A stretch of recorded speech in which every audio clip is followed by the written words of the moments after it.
nous savons que le grand péril du XXIe siècle géopolitique, ce n'est pas du tout la Russie. Le vrai péril géopolitique, c'est le doublement de la population africaine qui va passer d'1,5 milliard à 3 milliards. C'est en 30 ans, en une génération. C'est un défi de développement d'humanité colossal.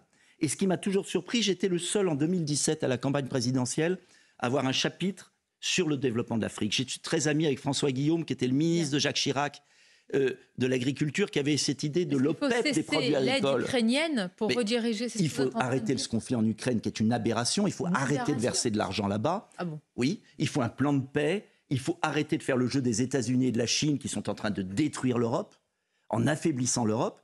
Et en tout cas, la France doit redistribuer cet argent, plutôt que de livrer des armes américaines pour tuer des Ukrainiens ou des Russes. Je préférerais que ces milliards servent au développement du Maghreb, au développement du Sahel, qui est la priorité numéro 1 géopolitique. En attendant, on a ces flux migratoires et là... Mais vous savez, je ne sais plus, c'est Keynes qui disait, je ne sais plus quel général disait, c'est du long terme, je commence tout de suite.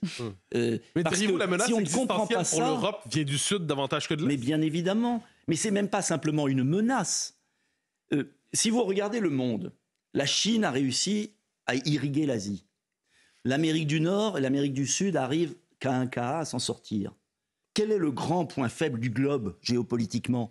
C'est cette Afrique qui a un défi démographique qui ne s'est jamais vu, qui est dans une situation géopolitique dramatique, et une Europe recroquevillée sur des faux défis on vous posera la question, complètement délirants. Nicolas mais l'Europe devrait servir à ça. De l'influence de la France en Afrique, ça c'est aussi un vaste sujet. Mais là, Emmanuel Macron a tout abandonné. Ce qu'il n'a pas compris, Jacques Chirac, pourquoi Jacques Chirac avait un rôle en Afrique? Parce qu'il avait une vision du monde héritée de De Gaulle, où la France n'était pas le caniche des États-Unis, où la France exprimait une vision des peuples du Sud. Elle était respectée. À partir du moment où Emmanuel Macron a abandonné toute indépendance nationale, la France n'a plus rien à dire au monde. Il parle quand même d'autonomie stratégique. On va revenir sur la politique. Ça ne veut rien dire, l'autonomie stratégique de quoi? Monsieur Dupont-Aignan, on va revenir. Pardonnez-moi. Pourquoi les peuples africains manifestent contre la France? C'est parce que la France a abandonné son rôle existentiel. Parler au monde, défendre la liberté, l'humanité. Et ça, on doit le renouer avec ça. On va en parler. Et c'est la clé de l'immigration. Concrètement, je vais revenir quand même aussi aux polémiques en cours dans notre classe politique française.